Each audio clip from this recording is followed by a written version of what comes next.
చాలామంది చాలా బలహీనులు అయిపోతున్నారు. ఏమవుతున్నారు? బలహీనులు. నా వల్ల కాదు, నాకు శాంత కాదు, నేను అజ్ఞానిని, నేను అవివేకిని, నేను దరిద్రుడను. ఇలాంటి మాటల చేత వారిని చేస్తున్నారు, కృంగ తీసుకొని ఉన్నారు. చివరికి సాధన అంటాడు, వెరీ గుడ్, బట్ నువ్వు అలాగే ఉన్నట్టాడు. ఎవడు సాధన ఏమంటాడు?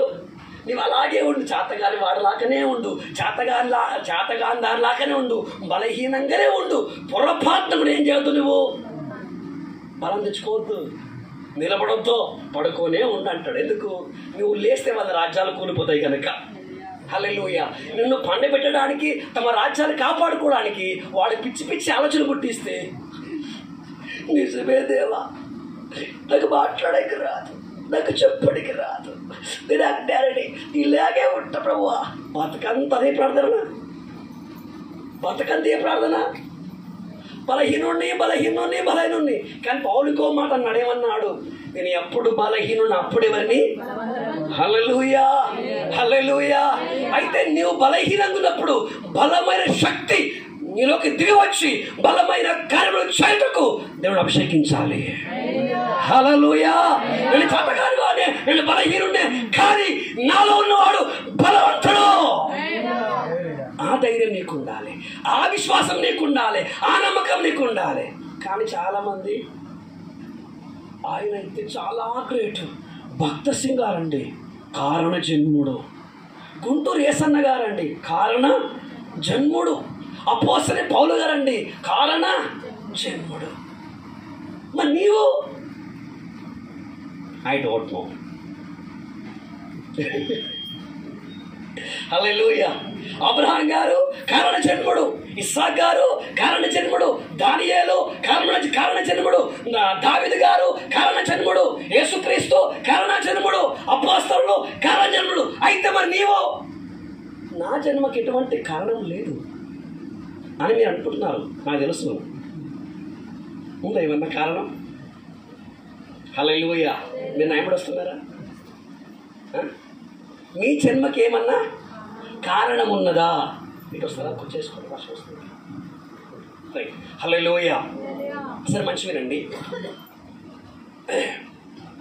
దేవుడు నరుణ్ణి ఈ లోకంలోకి తీసుకురాక మునిపే, నిర్మించకంటే ముందే, చేయకంటే ముందే దేవుడు సృష్టి యావత్తును చేసి ఉన్నాడు. ఈ సంగతి మీకు తెలుసు, కానీ గుర్తు చేస్తున్నాను. హల్లెలూయా. సృష్టి ముందా, మనుషుల ముందా అమ్మా? సృష్టి ముందా, నరుడు ముందా? సృష్టి ముందు. సృష్టి తర్వాత దేవుడు మానవుడిని చేసినాడు. ఎందుకు అంటే ఈ సృష్టి అంతయు మానవుడికి యోగ్యముగా, అనుకూలముగా ఉండాలి. ఆ లోకములో అసలు నరుడు జీవించాలి. హల్లెలూయా. ఈ ప్రకారంగా దేవుడు మానవుడిని చేయకంటే ముందే, సృష్టించకంటే ముందే సకల సృష్టిని దేవుడు సృష్టించి ఉన్నాడు. దేవుని యొక్క సృష్టి 2 భాగాలు. ఎన్ని భాగాలు మొత్తం? కొంచెం గట్టి చెప్పండి. 2 భాగాలు. ఒకటేమో కనబడుతున్న సృష్టి, రెండవది కనబడని సృష్టి.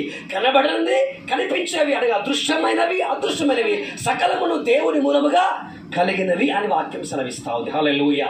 అయితే దేవుని మూలముగా, దేవుని మాట ద్వారా కలగ చేయబడిన ప్రతిది కూడా ఒక బలమైనటువంటి కారణం చేతనే పుట్టించబడింది. హల్లెలూయా. నిజమా కాదా? ఉదాహరణకి ఎగ్జాంపుల్, దేవుడు ఆదికాండము 1వ అధ్యాయము 6వ వచనం అనుకుంటా, త్వరగా. ఆదికాండం 1వ అధ్యాయం 6వ వచనం.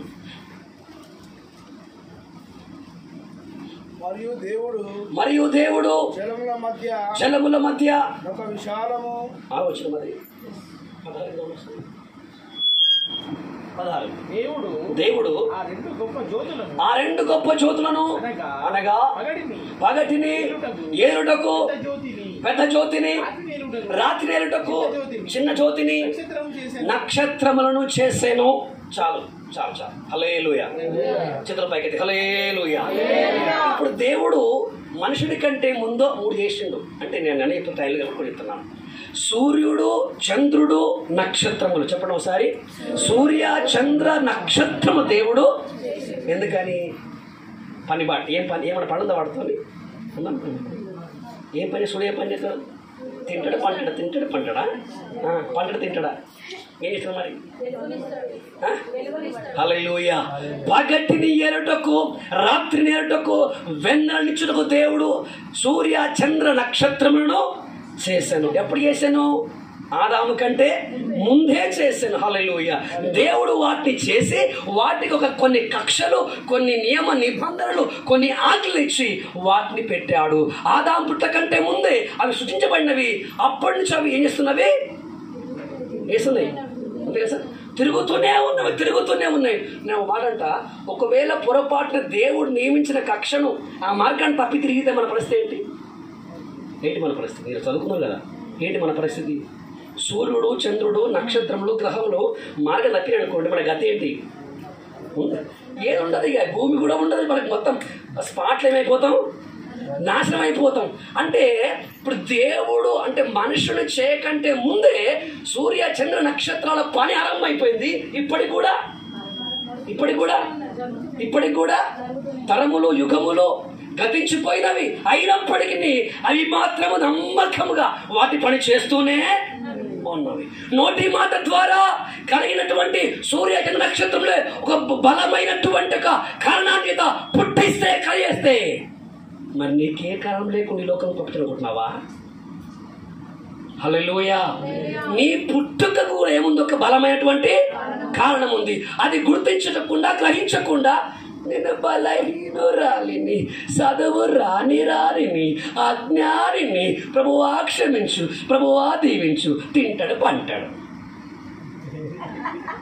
ఇంతనే, ఇంకోటి లేదుగా. హల్లెలూయా. సో కాబట్టి ఇది కాదు. ఒకసారి సూర్యుడు చూడు, చంద్రుని చూడు, నక్షత్రాలు చూడు, వాటిని ఏరుటకంట పగటిని రాత్రిని ఏరుటకు దేవుడు వాటిని నియమించాను అంటున్నాం. హల్లెలూయా. వాటికి అధికారం ఉంది, వాటికి మార్గం ఉంది, వాటికి నియమ నిబంధనలు అవి తిరుగుతూనే ఉన్నవి. ఎన్ని యుగములు అయిపోయినా అది మాత్రం అట్లే తిరుగుతున్నాం. రెండో చెప్పు ముందుకు వెళ్తాం. రెండవది, దేవుడు చెట్లు చేశాడు. ఏం చేశాడు? చెట్లను చేశాడు. ఎందుకు చేశాడు? గాలి, ఇంకా నీడ, ఇంకా ఫలములు ఇవ్వడానికి, ఫలించడానికి. రెండు వేరు. ఫలించడం వేరు, ఫలములు ఇవ్వడం వేరు. ఇప్పుడు మామిడి చెట్టు ఉంది, మామిడి పండు ఇస్తుంది, ఇది ఫలములు ఇవ్వడం. ఫలించడం అంటే అర్థం ఏంటి? తన వంటి చెట్లను మరికొన్నిటిని కలగజేసేటటువంటి శక్తి సామర్థ్యములు దేవుడు వాటిలో పట పెట్టినాడు. చెట్లు ఏం చేస్తున్నవి? గాలినిస్తున్నవి, నీడనిస్తున్నవి, ఫలములు ఇస్తున్నవి, ఫలిస్తున్నవి. హల్లెలూయా. దాని తర్వాత కార్బన్ డైఆక్సైడ్ పీల్చుకుంటున్నవి, ఆక్సిజన్ ఇస్తున్నవి. ఇవన్నీ ఎవరు చేస్తున్నారు? చెట్లు చేస్తున్నారు. మనం న్యాయపత్ర గ్రంథం చదివితే అదవసరం కానీ రాజులను ప్రవక్తలనంట చెట్ల రసము ద్వారా వారిని తైలమును తయారు చేసి వాటితో అభిషేకించువారు అని బైబిల్ రాయబడింది. హల్లెలూయా. కాబట్టి రాజులను ప్రవక్తలను అభిషేకించే తైలాన్ని కూడా చెట్లు ఇస్తున్నవి. మరొక చోట ఆదికాండంలో దేవుని వాక్యం రాయబడింది, వాటి ఆకులు ఔషధములకు ఉపయోగించవాలని రాయబడింది. హల్లెలూయా. అనగా చెట్ల యొక్క ఆకులు ఏం చేయాలంట? ఔషధం అంటే ఏంటి? మెడిసిన్ పని చేస్తుంది. ఇలాంటి ఏంట్లో ఉన్నవి? చెట్లు ఉన్నవి. అంటే సూర్యుడికి పని ఉంది, చంద్రునికి పని ఉంది, నక్షత్రాలకు పని ఉంది, చెట్లకు కూడా ఏముంది? ఆహారం ఇస్తున్నవి, ఆరోగ్యం ఇస్తున్నవి, ఆక్సిజన్ ఇస్తున్నవి, అన్ని ఇలాంటివి అనేకమైనవి ఇస్తున్నవి. అందుకే దేవుడు వాటిని పుట్టించి ఉన్నాడు. ప్రతి దానికి ఏముంది? ఉందా? కళ్ళ ఏముందా లేదా? రైట్. హల్లెలూయా. ఇంతకుముందు చెప్పినా నేను ఫస్ట్ నాకు కొంచెం అజ్ఞానంతో ఉన్నప్పుడు ఒక డౌట్ వచ్చేది, దేవుడా ఈ పందులు ఎందుకు చేసినావు? మీ ఊర్లో పందులు ఉన్నాయి ఏంటి? దేవుడా పందుల్ని ఎందుకు చేసినావు? వీటి వల్ల ఏమి పని? వీటి వల్ల అసలు వీటి జన్మకున్న కారణం ఏంటి? కుక్క కంటే విశ్వాసం గల జంతువు కాబట్టి పొలమును కాపాడుతుంది, ఇంటిని కాపాడుతుంది. కానీ ఈ పంది ఏం చేస్తుంది? పంది ఏం పని చేస్తుంది? అమితమైన వాటిని మొత్తం క్లీన్ చేస్తుంది, వ్యర్థమైన వాటిని మొత్తం క్లీన్ చేస్తుంది. అది కారణమే. అది లేకపోతే మళ్ళీ కష్టమే. అవునా? అవి లేకపోయినా కష్టమే. ఈ ప్రకారంగా ప్రతి జంతువు, ప్రతి పక్షి, ప్రతి చెట్టు, ప్రతి మొక్క వెనకాల ఒక ప్రగాఢమైనటువంటి ఏముంది? కారణం ఉంది. ఆ కారణాన్ని బట్టి అవి ఏమైనవి? దేవుడు తన నోటి మాట ద్వారా పుట్టింపబడ్డవి. హల్లెలూయా. అట్లయితే ఈరోజు దేవుని సేవకునిగా సూటిగా మిమ్మల్ని ఒక ప్రశ్న అడుగుతున్నాను. అసలు దేవుడు సూర్యునికి, చంద్రునికి, నక్షత్రాలకు, చెట్లకు, పందులకు, కుక్కలకు అన్నింటికీ ఒక కారణంతో పుట్టిస్తే మరి నిన్ను ఏ కారణం చేతి లోకం పంపించాడు? అర్థమైందా? ఏమర్థమైంది? దేవుడు ఏ కారణాన్ని బట్టి మిమ్మల్ని ఈ లోకంలోనికి పంపించాడు? నోటి మాట ద్వారా కలిగించినటువంటి సృష్టికే కారణం ఉంటే తన పోలిక చొప్పున తన స్వాస్థ్యములతో నిర్మించబడ్డటివి ఓ మానవుడా, నీ జన్మకేం కారణం లేదా? పంది కంటే నీచమా? కుక్క కంటే నీచమా? కాకుల కంటే నీచమా? పక్షుల కంటే నీచమా నీ జన్మ? హల్లెలూయా. అంటే సాతానుడు మానవుడి మనసును చెరిపేసి పాడు చేసి పనికి రాని వాడిగా మార్చేశాడు. హల్లెలూయా. నా జన్మకి ఎటువంటి కారణము లేదనేటటువంటి ఒక మత్తులోనికి, ఒక మబ్బులోనికి సాతాను మానవుడిని వాడు ప్రవేశపెట్టాడు. హల్లెలూయా. ఇప్పుడు మనం అందరం బయటికి రావాల్సిందే ఈ రాత్రి. హల్లెలూయా. సరే, మంచిది. దేవుడు మనల్ని ఎందుకు చేశాడో 3 పాయింట్లు చెప్పేసి దాని తర్వాత ఇంకొక వ్యక్తి ఉన్నాడు, వ్యక్తిని పరిచయం చేసి ముగించేస్తా. హల్లెలూయా. నెంబర్ 1 ఏంటంటే, దేవుడు మనల్ని పుట్టించిన ముఖ్యమైనటువంటి ప్రధానమైనటువంటి ఉద్దేశం, కారణం ఏంటి అంటే మనము ఆయనతో సహవాసం చేయాలి, ఆయన మనతో సహవాసం చేయాలి. అర్థం కూడా చెప్పాను. ఎందుకు చేశాడు దేవుడు? నీ జన్మకు గల కారణం చెప్తున్నాను. హల్లెలూయా. మనము దేవునితో సహవాసం చేయాలి, దేవుడు మనతో సహవాసం చేయాలి. అందుకే దేవుడు మనలను చేశాడు, పుట్టించాడు. హల్లెలూయా. ఓకే, ఇప్పుడు మానవుడు చేయకంటే ముందే ఇప్పుడు ఏమున్నవి? సింహాలు ఉన్నాయి లేదా? ఉన్నాయి లేవమ్మా? ఇప్పుడు మనిషికి బలవంతుడా, సింహం బలవంతుడా? సరిపోయి చూడండి. ఏనుగు బలం గలదా, మనిషి బలం గలవాడా? నెమలి అందంగా ఉంటుందా, మన మొహాలు అందంగా ఉంటాయా?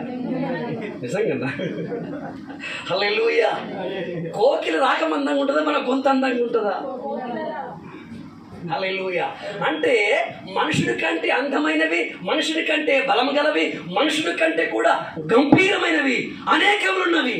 కానీ దేవుడు వేటితోను కూడా సహవాసమును కోరుకోలేదు అసలే. హల్లెలూయా. కోరుకుంటే ఆదాము వచ్చేటోడే కాదు. అందుకే దేవుడు నరులతో సహవాసం చేయాలి అనుకున్నాడు కనుక తన స్వాస్థ్యంలో నిర్మించుకొని వేశాడు, వారితో సహవాసం చేస్తున్నాడు. ప్రతి సాయంకాలం పూటకి వచ్చాడు ఏదేనో. ఎందుకని? అక్కడ పుళ్ళు ఉన్నాయనా, సింహాలు ఉన్నాయనా, ఎలుగుబంట్లు ఉన్నాయనా, ఏమున్నారని 2 మనుషులు ఉన్నారు వచ్చారు. హల్లెలూయా. కానీ దరిద్రం ఏంటంటే దేవుడు మన సహవాసం కోరుతున్నాడు, కానీ మనిషి మాత్రం దేవుడి సహవాసమును కోరట్లా. ఆదికాండం 6వ అధ్యాయము ఒక మాట చదవండి.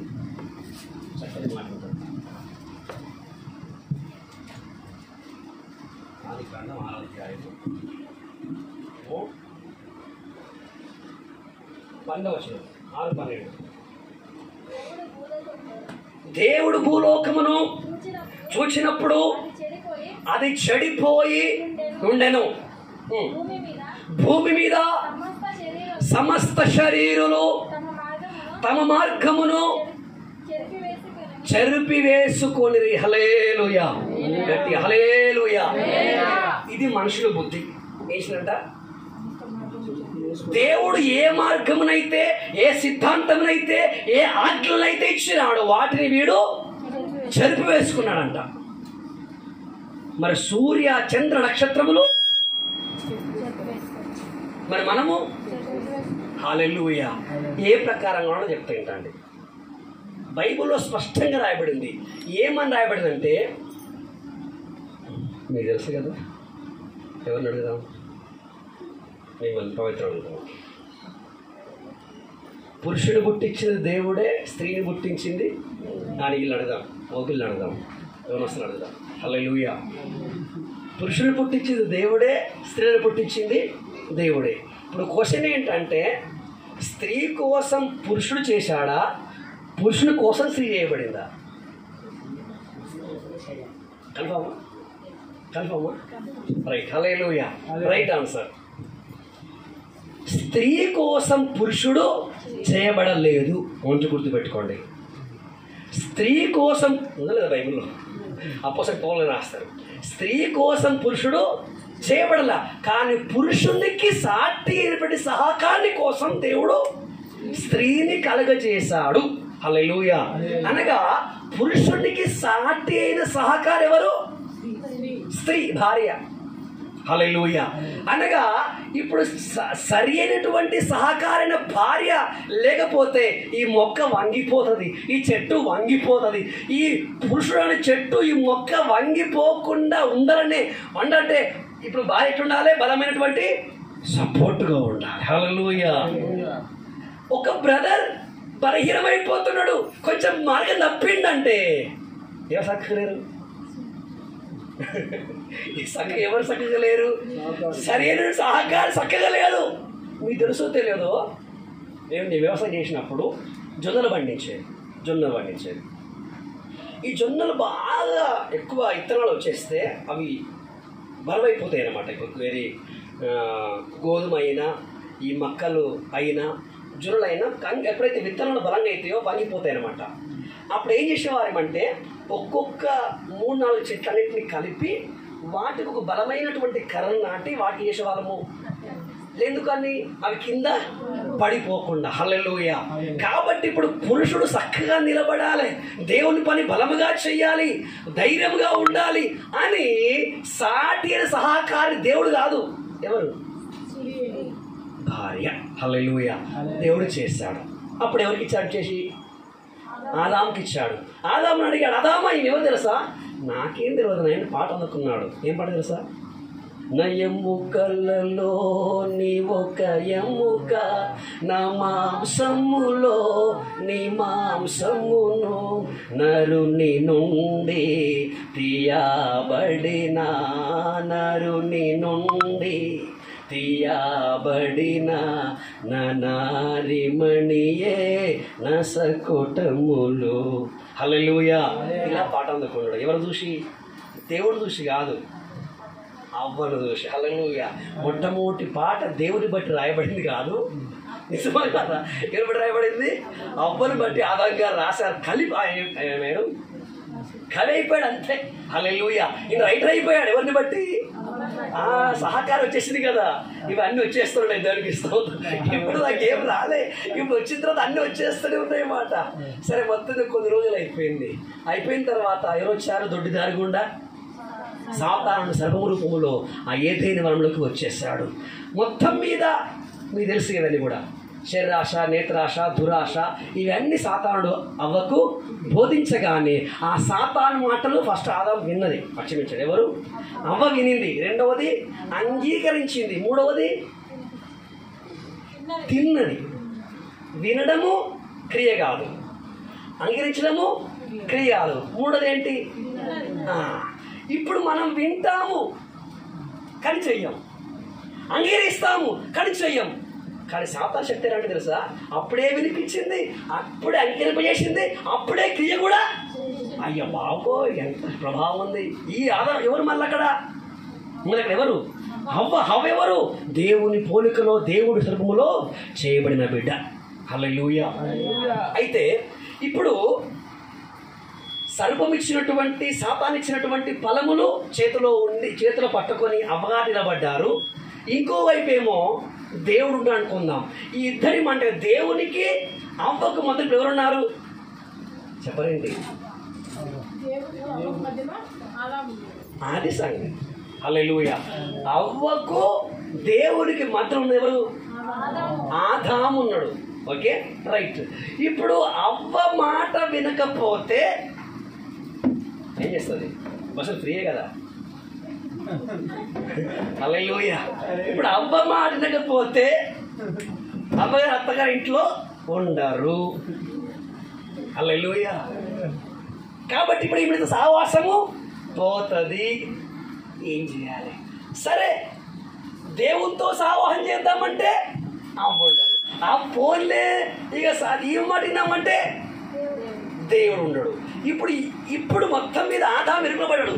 దేవుడు ప్రతి కుటుంబంలో, ప్రతి సంఘములో ఆడవారి ఆధిపత్యం నడుస్తూ ఉంది, ఆడవారి యొక్క నాయకత్వం నడుస్తూ ఉంది. హల్లెలూయా. భర్త ఏం మాట్లాడినా నీకేం లేదు. హల్లెలూయా. ఇంకోటి అండి, చివరికి చర్చిలలో కూడా, దేవుని మందిరంలో కూడా అయ్యగారికి ఒక కుర్చీ, పక్కపండి అమ్మకా కుర్చీ. ఆదాము ఏం కోరుకున్నా అంటే దేవుణ్ణి కాదు, దేవుని ప్రేమని కాదు, దేవుని యొక్క చిత్తాన్ని కాదు, దేవుని యొక్క సహవాసాన్ని కాదు, కానీ ఎవరు కోరుకున్నాడు? అవ్వ సహవాసాన్ని కోరుకున్నాడు. అయినా దేవుడు చాలా కనికరపరుడు, చాలా ప్రేమ గలవాడు. అయినా కొంచెం గట్టిగా మాట్లాడి, కొంచెం చెప్పించి, కొంచెం అడ్జస్ట్ చేసి మరలా వారికి దేవుడు వస్త్రాలు ఇచ్చాడు. ఇంకోటి, దేవుడు పరలోకములు ఉన్నాడంటే ఇప్పుడు చాలా తక్కువ ఉంటాయి మనకు, నిజమా కదా? దేవుడు పరలోకములు ఉన్నాడన్న ఇప్పుడు చాలా మనకు తక్కువ ఉంటాయి. కానీ ఆది కాండ మొదలుకొని ప్రకటన గ్రంథంలో చూస్తుంటే ఒక మాట వస్తుంది. దేవుడు యోసేపుకు చెప్పండి తోడై అంటే అర్థం ఏంటి? యేసయ్య పరలోకం ఉన్నాడు, యోసేపు గారు భూలోకం ఉన్నాడు. అర్థమా? తోడు అర్థం ఏంటి చెప్పరేంటి?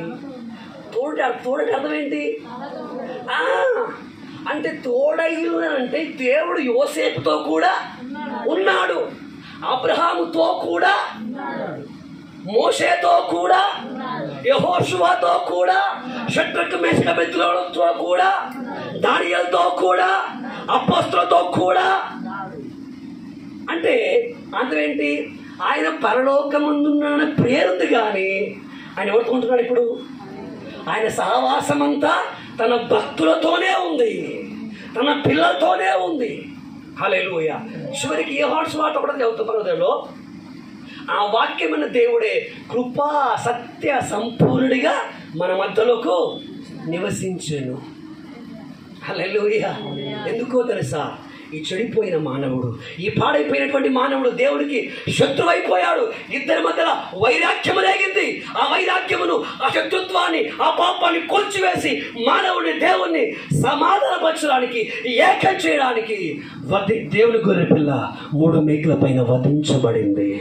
ఎందుకనగా తల్లి, సహోదరి, దేవుడు నీతో సహవాసం కోరుతున్నాడు. అందుకే నీవు దేవుడు కలవకుండా అడ్డమైనటువంటి ఆ పాపాన్ని తీసివేయడానికి, ఆ శాపాన్ని తీసివేయడానికి తన అమూల్యమైన, నిర్దోషమైన, నిష్కలంకమైన రక్తమును అంతయు ధారపోశాడు. ఎందుకో తెలుసా? ఆ పరిశుద్ధుల వల్ల నువ్వు కూడా పరిశుద్ధపరచబడితేనే ఆయనతో సహవాసం చేయగలవు. హల్లెలూయా. హల్లెలూయా. ఇంతగా ప్రేమించి, ఆదరిస్తూ, పోషిస్తూ, కాపాడుతూ అన్ని దేవునికి ఇస్తా ఉంటే ఈ రోజు సూటి ప్రశ్న అడుగుతున్నాను, ఇంత మంచి దేవునికి, ఇంత మంచి స్నేహితునికి నువ్వు రోజుకు ఎన్ని గంటలు టైం ఇస్తావు? ఎంతసేపు ఆయనతో మాట్లాడుతున్నావు? ఎంతసేపు ఆయన వాక్యం చదువుతున్నావు? ఎంతసేపు ఆయన వాక్యాన్ని ధ్యానిస్తున్నావు? ఈరోజు మీకు దేవునితో సహవాసం చేసే ఆ యొక్క సమయం ఉందా మీకు? ఈరోజు కొడుకుతో, బిడ్డతో, భార్యతో, బంధువులతో, స్నేహితులతో, కులస్తులతో, ఉన్నతులతో, రాజకీయంతో, సెల్ ఫోన్తో, టీవీతో, అందరితో నీకు సహవాసం ఉంది, కానీ నిన్ను ప్రేమిస్తున్నటువంటి ఆ దేవునితో సహవాసం నీకు ఉందా ఈరోజు? హల్లెలూయా. కానీ ప్రియ దేవుని సంఘమా, నీ జన్మకు మొట్టమొదటి కారణం ఏంటని చూస్తే, హల్లెలూయా, నీవు దేవునితో సహవాసం చేయాలి. ఆ దేవుడు నీతో, అందుకన్నాడు సంఘముతో, యుగ సమాప్తి వరకు నేను మీతో కూడా ఉంటాను. కానీ ఈరోజు అమ్మాయి కోసం ఒకడు, అబ్బాయి కోసం ఒకడు, కులం కోసం ఒకడు, మతం కోసం ఒకడు దేవుని విడిచిపెట్టి మొదటి ఆదాములు అయిపోతున్నారు. హల్లెలూయా. కాబట్టి జాగ్రత్త. మొట్టమొదటి కారణం ఏంటి చెప్పరేంటి? సహవాసం. రెండో కారణం చెప్తాను. రెండో కారణం ఏంటని చూస్తే, దేవుడు నరుని పుట్టించకంటే ముందే అనేకమైన వాడు దేవుడు పుట్టించాడు. కానీ మనం బైబిల్లో ఉన్న 66 పుస్తకాలు ఎన్నిసార్లు వడబోసినా, ఎన్నిసార్లు తిరిగేసినా ఏ ఒక్క చోట కూడా దేవుని పోలిక పలాని జంతువుకుంది, పక్షుకుందని మనకి ఎక్కడ దాఖలాలు లేవు. దేవుడు తన పోలికను, తన స్వరూపాన్నిచ్చింది కేవలం ఎవరికి చెప్పారేంటి? మనిషికి మాత్రమే. మనిషికి మాత్రమే. దేవుడు నరులను తన పోలిక చొప్పున తన స్వరూపములో నిర్మించెను. హల్లెలూయా. అట్లయితే ఎందుకు సింహానికి లేదు, ఎలుగుబంటికి లేదు, నెమలికి లేదు, బాలానికి లేదు, కుక్కకి లేదు, పందికి లేదు, ఏ జంతువుకు ఏ పక్షికి లేని ఈ కృప, ఈ ధన్యత, ఈ స్వారూప్యము, ఈ పోలిక దేవుడికి ఎందుకు ఇచ్చాడు? నువ్వు తీరిపడ్డావనా, రోడ్లపై తిరుగుతావనా, స్వబుద్ధిని ఆలోచన చేసుకొని విచ్చలవిడిగా బతుకుతావనా? కాదు. హల్లెలూయా. సకల సృష్టిలో దేవుని పోలిక అయినటువంటి నీవు ప్రతి చోట దేవుని ప్రత్యక్షపరుస్తావని. హల్లెలూయా. సకల జీవరాశుల మధ్యలో నువ్వు దేవుని వలె ఉంటావని. హల్లెలూయా. అనగా నిజమైన క్రైస్తవుని యొక్క జన్మ వెనుకటువంటి రెండో కారణం ఏంటంటే నన్ను క్రీస్తు వలే బతకాలి. క్రీస్తును ప్రత్యక్ష పరుస్తూ స్థూపిస్తూ బతకనికి దేవుడు మనల్ని పుట్టించాడు. హల్లెలూయా. ఈరోజు చూస్తున్నాము, ఆడపిల్లలేమో సౌందర్య అయిపోతున్నారు, మగ పిల్లలేమో పోలికలు అయిపోతున్నారు. గడ్డాలు, వీసాలు, తర్వాత చెప్పులు. మీకు లేదు కదా? ఓకే. ఇప్పుడు పాయింట్ ఏమైపోయింది? మేము చిన్నగా ఉండగా ఇప్పుడైనా ఏనాడు చినిగిపోయిన పాయింట్ వేసుకోవాలి. చినిగిపోయిన చెడ్డి అంటే అప్పుడు లేదు, గరిగిపోయిన వేసుకున్నాం. కానీ చినిగిపోయిన చెడ్డి పాయింట్ ఎప్పుడు వేసుకోవాలి, ఇప్పుడు కూడా వేసుకోవాలి, ఎప్పుడు వేసుకోవాలి. ఈరోజు ఫ్యాషన్ ఏంటి? మా అమ్మ బట్టలు పుట్టది కనుక బాలమని పోరుడు అక్కడ పోయి ఈ చిన్న కుట్టుకుడు కొంచెం ఏం చేయి, ఓ కుట్టే అంటుంది. నిజమా కదా? ఇప్పుడు వేసిన కుట్లికి వేసుకొని వస్తుంది. హల్లెలూయా. హల్లెలూయా. కారణం ఏంటి? ఇది ఎవరి పోలిక? ఈ దయ్యం పోలిక. అబద్ధము, స్వార్థము, గర్వము, శరీరాశ, నేత్రాశ, లోకాశ, స్వచిత్తము, ఇవన్నీ కూడా దయ్యం. వీటిని కలిగి ఉంటే నువ్వు క్రీస్తు వలే కాదు, దయ్యం వలే బ్రతుకుతున్నావు. ఈ రాత్రి దయ్యం యొక్క పోలిక స్వరూపము సంపూర్ణంగా లయమైపోయి క్రీస్తు స్వరూపము మన యందు ఏర్పరచబడుగాక. హల్లెలూయా. ఇది దేవుడు చేసే విధానం. మూడవది హెబ్రీ పత్రిక 10వ అధ్యాయం 5వ వచనం అనుకుంటాను.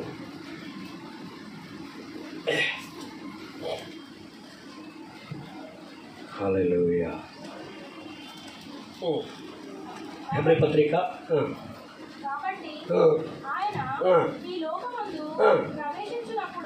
ఈ లోకమందు ప్రవేశించినప్పుడు ఈలాగు చెప్పుచున్నాడు, బలియు అర్పణయు నువ్వు కోరట్లేదు, కానీ నాకు ఒక శరీరమును అమర్చితివి, పూర్ణ హోమములను, పాప పరిహార బలులను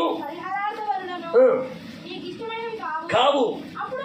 అప్పుడు నేను గ్రంథపు చుట్టలో నన్ను కూర్చి వ్రాయబడిన ప్రకారము దేవా నీ చిత్తము నెరవేర్చుటకు ఇదిగో నేను వచ్చి ఉంటే నీ విన్నాను నేను. హల్లెలూయా.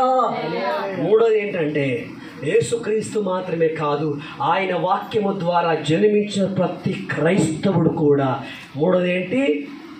ప్రభువు చిత్తం చేస్తూ ఫలములు ఇస్తూ మనం బ్రతకాలి. హల్లెలూయా. అర్థమైంది ఏమన్నా? ఏం చేయాలి? మూడవది ప్రభు చిత్తం చేస్తూ బతకాలి, తర్వాత ఫలిస్తూ బతకాలి. ఇలా అనేకమైనటువంటి కారణాల చేత దేవుడిని ఈ లోకంలోకి చెప్పండి పంపించాడు. అట్లయితే ఇప్పుడు సూర్య, చంద్ర, నక్షత్రములు, వృక్షములు ఇవన్నీ కూడా అలనాటి నుంచి నేటి వరకు ఆయన నియమించిన కట్టడల ప్రకారముగా, నియమం ప్రకారముగా అవి తమ కక్షలలో తిరుగుతున్నవి, ఆయన పని చేస్తూనే ఉన్నవి, ఆయన లోపడుతూనే ఉన్నవి. అట్లయితే ప్రియ సహోదర, ప్రియ సహోదరి, దేవుడిని ఏ ఉద్దేశంతో, ఏ పర్పస్ లోకం పంపించాడో ఆ ఉద్దేశాన్ని, ఆ పర్పస్ను నెరవేరుస్తున్నావా? హల్లెలూయా. ఒక్కసారి ఆలోచించు. అట్లయితే ఈ మూడింటిని కూడా చేసిన ఒక వ్యక్తిని చూపిస్తాను. ఆ వ్యక్తి పేరు ఏంటంటే నోవాహు. చెప్పండి, నోవాహు. ఈయన ఫస్ట్ లోకంలో లోక సంబంధించిన వ్యక్తి.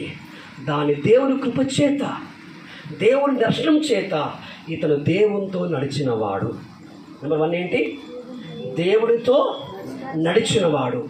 నెంబర్ 2 దేవునిలో బ్రతికినవాడు. అర్థం? నెంబర్ 1 ఏంటి? దేవుడితో నడిచినవాడు. నెంబర్ 2 ఏంటి?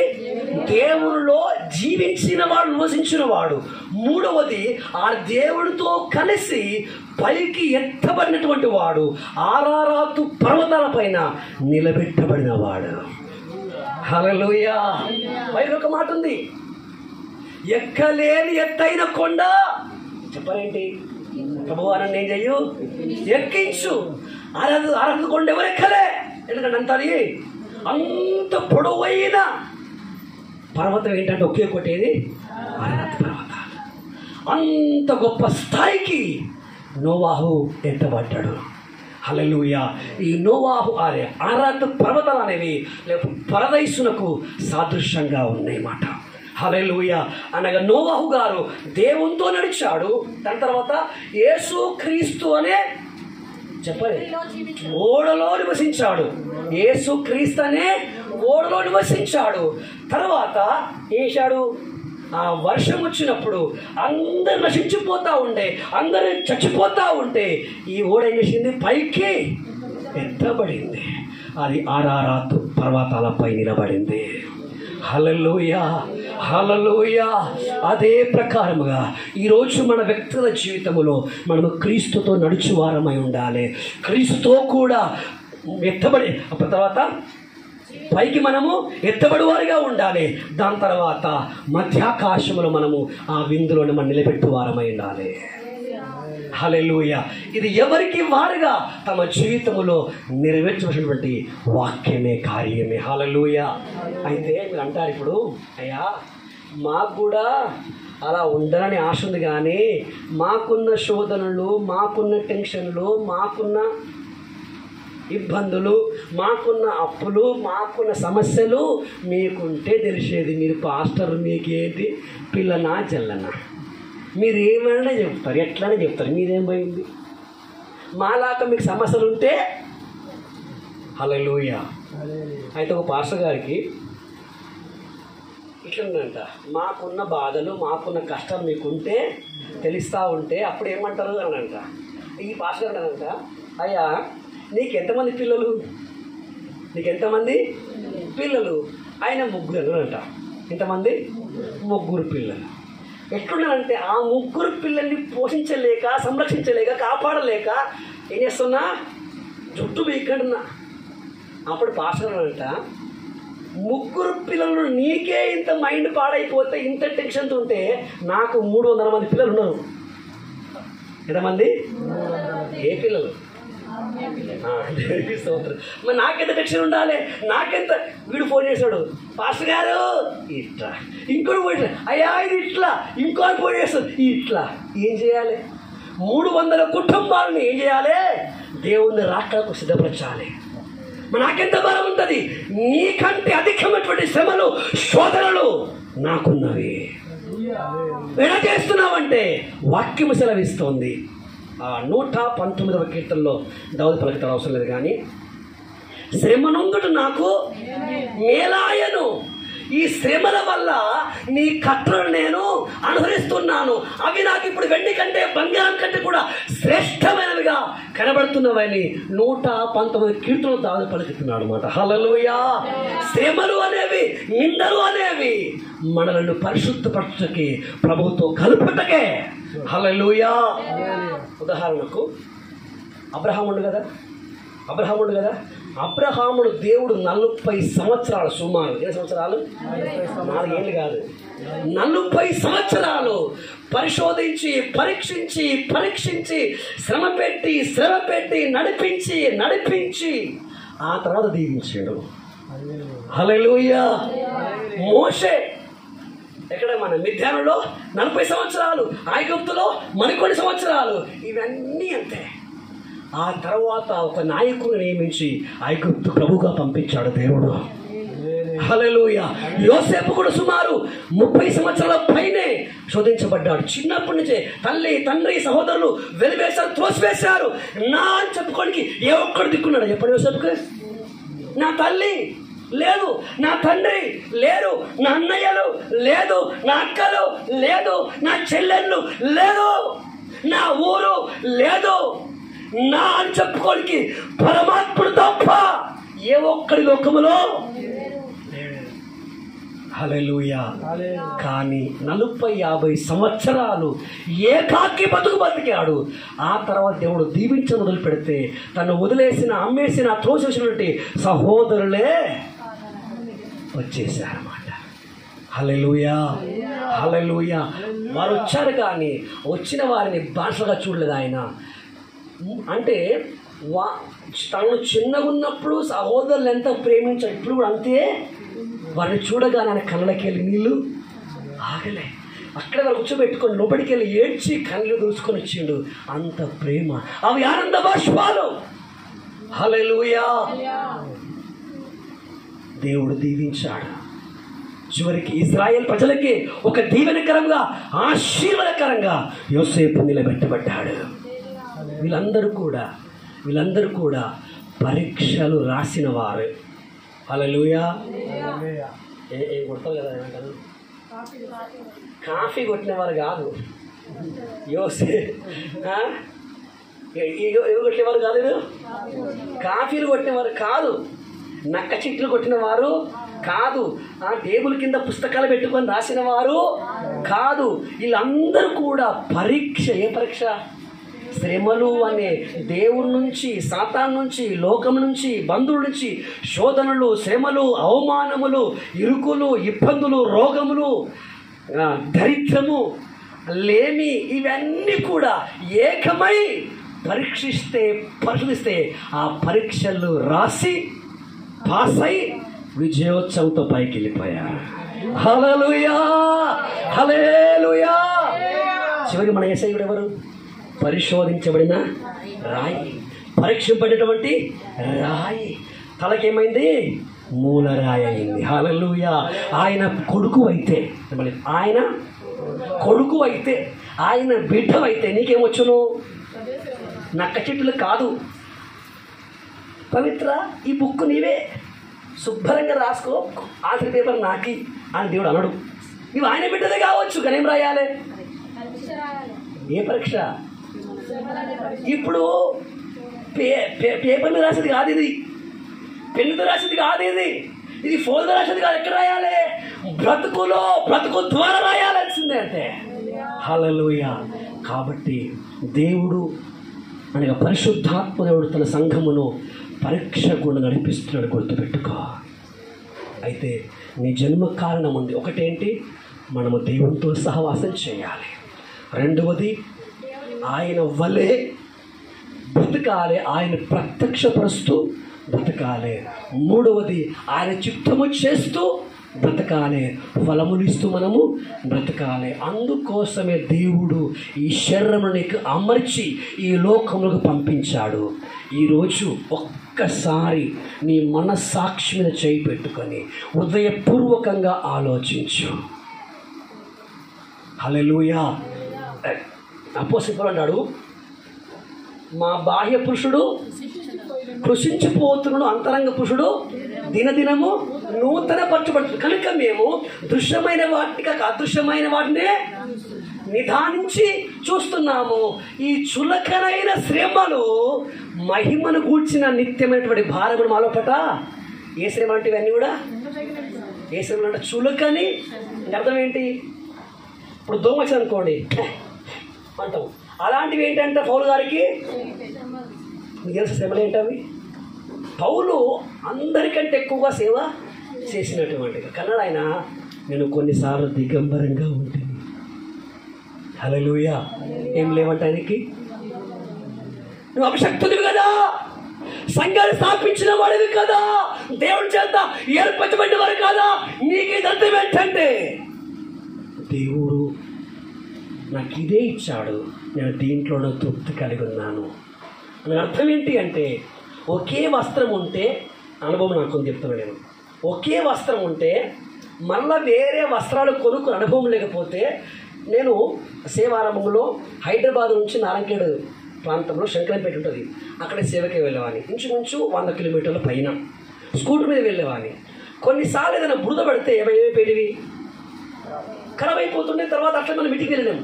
అప్పుడు ఏం చేసేవారమంటే ఎక్కడో ఒకట అప్పుడు వాగులు ఇవన్నీ ఉంటాయి కదా, అక్కడ ఆగి ఒక టవల్ కట్టుకొని ఆ బట్టలు ఉతికేసుకొని ఆరేసుకొని అవి ఆరేంత మటుకు ప్రార్థనలో కలిపి ఆ తర్వాత మీటింగ్కి వెళ్ళేది. హల్లెలూయా. అంటే ఇప్పుడు వస్త్రాలు ఎక్కడున్నవి? దండం పైనవి. ఇప్పుడు నేనెవరిని? దిగంబరినివి. అపోస్తలుడైన పౌలు గారు దిగంబరంగా ఉన్నాడంట. దాని తర్వాత ఆకలితో ఉన్నాడంట. దాని తర్వాత జాగరంతో ఉన్నాడంట. ఇవన్నీ ఆయనకి ఏంటంట చెప్పరేంటి? చులకని శ్రమ. చెరసాల్లో ఉన్నాడు, కట్టెలతో కొట్టారు, రాళ్ళతో కొట్టారు, చెరసాల్లో వేశారు, అవమానించారు, చచ్చిపోయాడు, పెంటలో పాడేశారు. అయినా ఈ శ్రమల పరీక్షలు బ్రతుకులో రాసి పాస్ అయి మనకు మాదిరిగా పరలోకం అందన్నాడు. తిమోతి చెప్తున్నాడు, నా కుమారుడా, విశ్వాసమును కాపాడుకున్నాను, నా పరువును తుదముట్టించాను, నాకు నీతి క్రితం ఉంది, నాకు మాత్రమే కాక నా వాళ్ళే కాపాడుకొని పరిగెత్తిన ప్రతి వాడికి ఈ జయం ఉంటుంది. ఈరోజు నీ మనస్సు, నీ ఉద్దేశాల మైండ్ శ్రమల మీద ఉందని ఇవ్వకు. ఆ శ్రమలు జయించిన క్రీస్తుపై ఉండను గాక. హల్లెలూయా.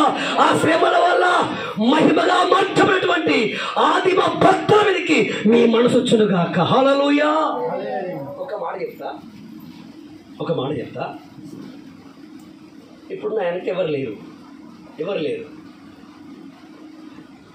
ఎవరైనా సడన్గా లేచి అని అనుకో, నేను ఏం చేస్తాను? భయపడరా? ఎందుకని? నేను అనుకోలే, నా వెనక ఒకరు ఉన్నారు ఇట్లా అంటే నేను ఒక్కసారి గుండె ఏమవుతుంది, జలకరిస్తుంది, అట్లా ఆగిపోయి స్టార్ట్ అయిపోతుంది. నిజమా కాదా? రైట్. ఇప్పుడు నేను ఒక కళ అక్కడ వేసిన, ఇప్పుడు వస్తూ ఉన్నాడు, ఇడికి ఇలాంటి బుద్ధి నాకు ముందు తెలుసు. ఒకడు వస్తున్నాడు, వాడికి ఏ అలవాటు ఉంది? భయపెట్టే అలవాటు ఉంది నాకు తెలుసు. ఇప్పుడు వచ్చిండు అన్నాడు, నేను భయపడుతున్నా. ఎందుకని? నేను ఆడు ఊహించిన ఇడుచుంటాడని. హల్లెలూయా. ఇప్పుడు నువ్వు ఊహించాలి, నమ్మాలి. ఏంటి? శ్రమలు, నిందలు, అవమానములు, రోగములు, సమస్యలు వస్తాయని ఊహించు, రావని కాదు. ఏమేమించాలి? రావని వస్తాయనా? వస్తాయని ఊహించినవు, వచ్చినాయి, ఆశ్చర్యపోతావా? భయపడతావా? వస్తాయి అనుకుని వచ్చింది దేవుడికి స్తోత్రం. వస్తాయి అనుకున్నా వచ్చినాయి, బాధ పెడతాయి అనుకున్నా పెట్టినాయి, దేవుడికి స్తోత్రం. అయిపోయింది. ఈరోజు క్రైస్తవుడు నిందలు, అపాయాలు, రోగాలు వస్తాయని చేయట్లేదు, కానీ దేవుడు స్పష్టంగా చెప్పాడు. ఏమని? ఒక సువర్ణము మెరవాలి అంటే అగ్నిలో వేస్తారు. అదే ప్రకారంగా మీరు విశ్వాసమును సంపూర్ణులు, పరిపూర్ణులు కావాలి అంటే అగ్ని శ్రమలో వెయ్యాలి. ఒక మాట చెప్పాలంటే ఈ శ్రమలు, నిందలు, కరువులే అగ్ని బాప్టిజమం. ఏ బాప్టిజం ఇది? అగ్ని బాప్టిజమం. మీకు వచ్చింది అగ్ని బాప్టిజం కన్నా? దిగవచ్చును గాక. నిజంగా? హల్లెలూయా. ఏ అగ్ని? ఏది? నీళ్ళలో ముంచే బాప్టిజం కాదు ఇది. ఏ బాప్టిజం ఇది? అగ్ని బాప్టిజం. అంటే అర్థం ఏంటి? శ్రమల బాప్టిజం. శ్రమలో కొలిమిలో ముంచడమే బాప్టిజం అట. ఇది ఏమిటి? రెండో బాప్టిజం ఇది. తర్వాత ఇంకోటి ఆత్మ బాప్టిజం. హల్లెలూయా. ఆత్మ బాప్టిజం ఉన్నవాడే అగ్ని బాప్టిజంను జయించగలడు. హల్లెలూయా. కాబట్టి నేను మనలా చెప్తున్నాను, మీరు చిన్నవారు, పెద్దవారు, కొత్తవారు, పాతవారు ఇవన్నీ పక్కన పెట్టు. నీ జన్మకి ఏమనొక బలమైన కారణం ఉంది. ఆ కారణాన్ని నోవాహు గారు తెలుసుకున్నారు కనుక లోకమంతా దేవుడి మాట విన్నారా? లోకం, ప్రపంచం మొత్తం దేవునికి వ్యతిరేకంగా ఉన్నాడు. నోవాహు అనుకోవచ్చు, ఇంతమంది అటుపోతే నేను ఒక్కడిని ఇక్కడ రావాలి, నాకే ఇంతెందుకు అనుకున్నాడా? కానీ ప్రపంచంలో ఎవడు కష్టపడలే, నోవాహు కష్టపడ్డాడు. ప్రపంచంలో ఎవడు నిందలు భరించలే, నోవాహు భరించాడు. ప్రపంచంలో ఎవడు ఓడెక్కలే, నోవాహు ఎక్కిండు, అందుకే ఎత్తబడ్డాడు. హల్లెలూయా. ఈ లోకసందరూ కూడా తిరుచు, త్రాగుచు, ఎంజాయ్ చేస్తూ తమ ఇష్టాన్ని బ్రతకాలి. నీవు మాత్రము హనోకు వలె, నోవహు వలె దేవునితో నడువు, దేవునిలో జీవించు. ఆ దేవుని మహిమ చేత పైకెత్తబడు. ఆ మధ్య ఆకాశంలో భూమి కలుసుకో. అటు కృప, ఇటు భాగ్యము, ఇటు సమర్పణ దేవుడు వచ్చినట్లుగా రెండు కళ్ళు మూసుకుని ప్రార్థన చేసుకుందాం.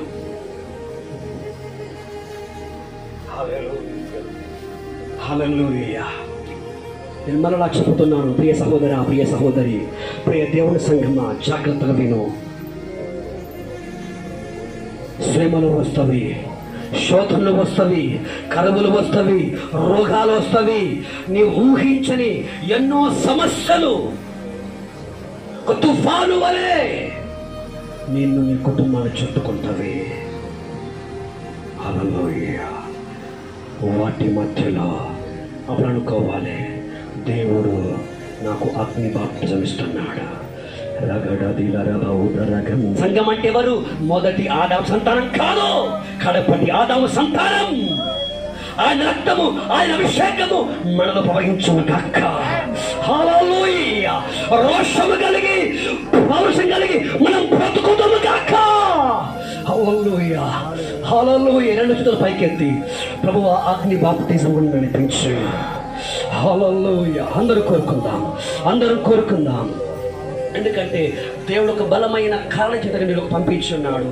కుక్కవు కాదు నీవు, పందివి కాదు నీవు, పక్షువు కాదు. దేవుని పోలికలో, దేవుని స్వర్గములో నిర్మించబడ్డ ఓ చెల్లి, ఓ తమ్ముడా, ఓ అన్నా, ఓ అయ్యా, దేవునితో సహవాసం చేయగలుగుతున్నాడు. నీలోని జన్మ కర్మ పాపమును తీసివేయడానికి, నిన్ను పవిత్రపరచడానికి తన ప్రాణమునే ధారపోసాడు కదా, తన శరీరమును శిలువగా అప్పగించుకున్నాడు కదా. ఎందుకోద్దాము? నీతో సహవాసం చేయడానికి. ఇంతగా ప్రేమించి నీ సహవాసాన్ని కోల్తే, ఓ సహోదరి, ఓ సహోదర, ఈ రోజు నీ కష్టం, నీ ప్రయాసం, నీ డబ్బు, నీ సమయము ఎవరి కోసం కేటాయిస్తున్నావు?